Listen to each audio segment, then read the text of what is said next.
Let's prepare on the TNPSC AE 2019 question paper. Question 191. The technique of finding the fair price for an existing building or a property is known as what? So it is the valuation only. So that will be valuing the price for a old building. Okay.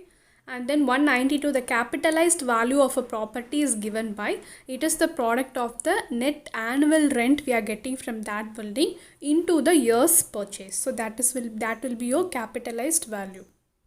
193. The floor area ratio and plot coverage would help to determine what? So it is approximate cost of the building, because we don't have any other values like the area of that building, the structure, that and all we don't have. So only the floor area ratio and the plot coverage only. So we can find only the approximate cost of the building. 194. A plan to suitable scale generally attached with road and bridge project is known as what?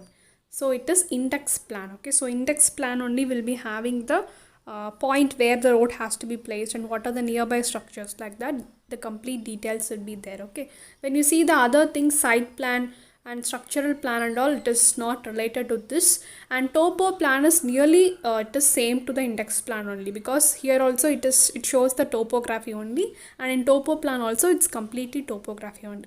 But in general, for road and bridge project, we mentioned that as index plan, which will have a detailed topographic details for the road or bridge to be started or constructed. 195. The unit of measurement in MKS for steel works using rolled steel joist is what?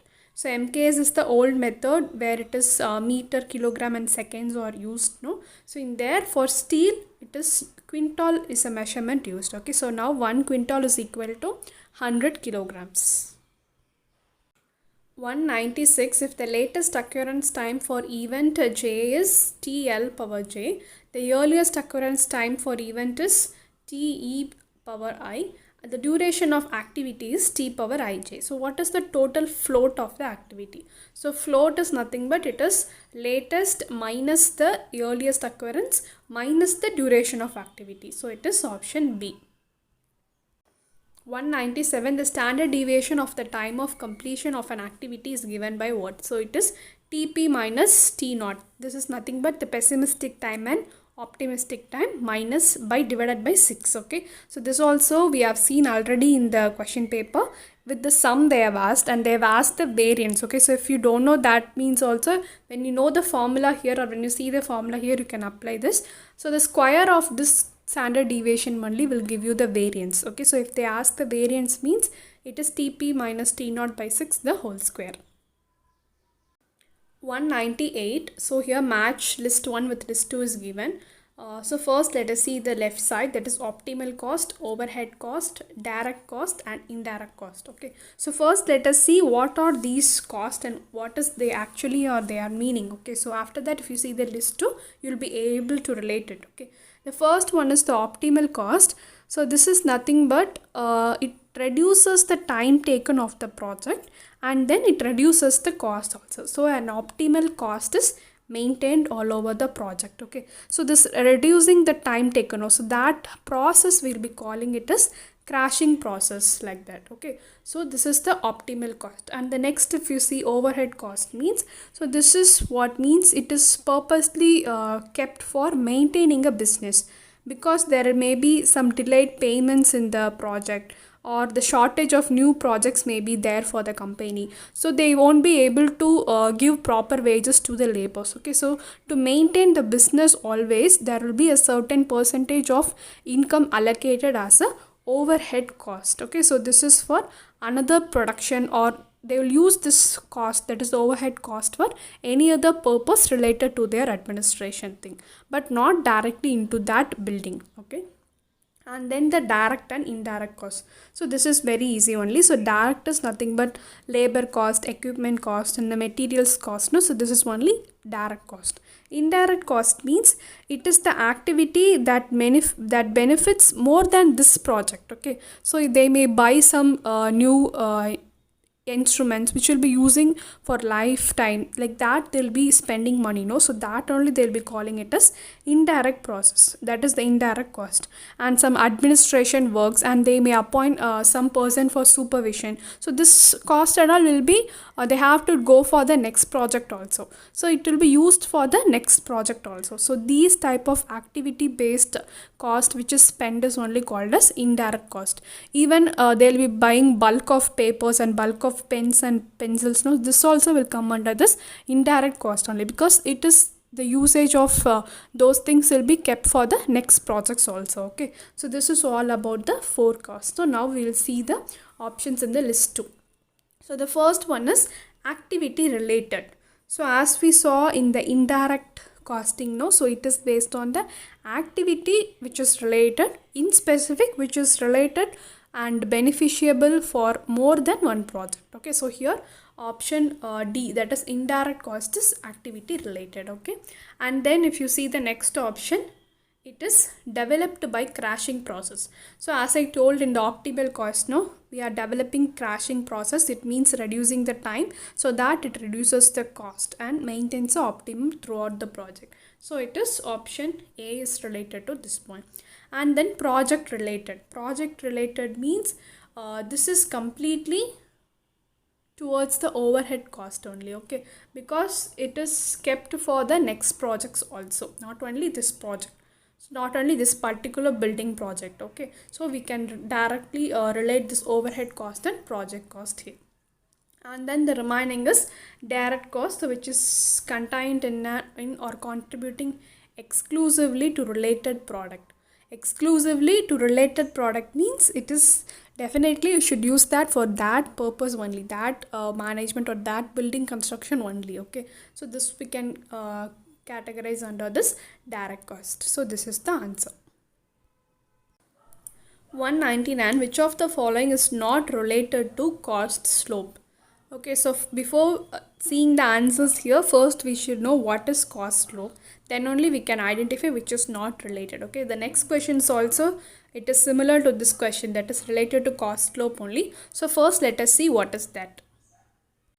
So this is the diagram showing the graph between the cost versus time. So this is the cost of the building, cost of any building management or any construction, and the right side, that's x-axis, shows you the time taken for completing that activity. Okay, so here a graph is drawn. No? So this graph is nothing but it is the graph of the total cost. Okay, so the graph is like this, means if this is the graph, if this is the graph for total cost, means the optimum cost graph will be going like this in a straight manner. Okay, and then the direct cost will be here, and then the indirect cost will be going like this. So this is the graphical representation for direct and indirect, and then the optimal cost. Okay, and then here the graph is taken for the total cost. So this is the graph for that, and here they have taken the values as crash point and normal point. Okay, so we have seen the crash process, no, so where the time is reduced. So here the time is reduced, no, so we have the reduced time here.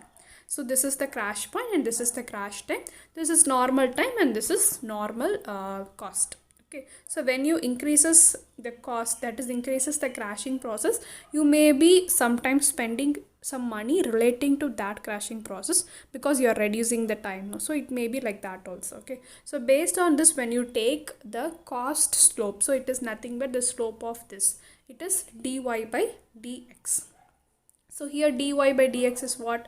It is cc minus cn divided by tn minus tc. Okay, so it is crash cost minus normal cost divided by normal time minus crash time. Okay, so this is the formula for this cost slope.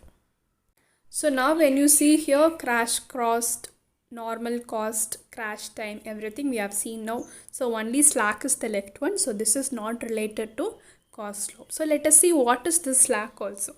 The slack is nothing but they'll be delaying the project, that is by delaying any one activity alone.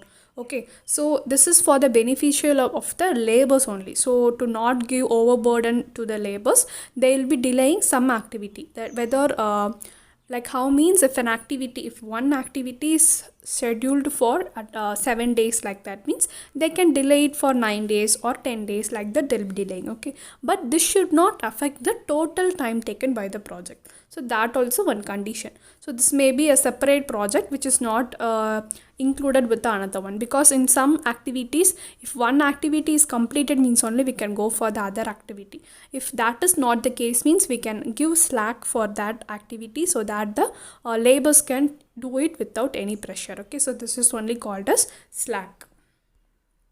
So 200, consider the following statements regarding to the slope of the cost time curve.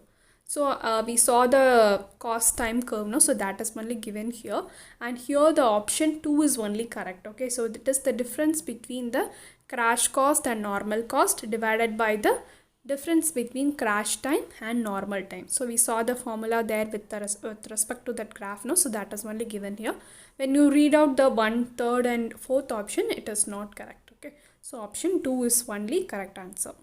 So with this TNPSC AE 2019 question paper is over. So we'll meet again with a new question paper.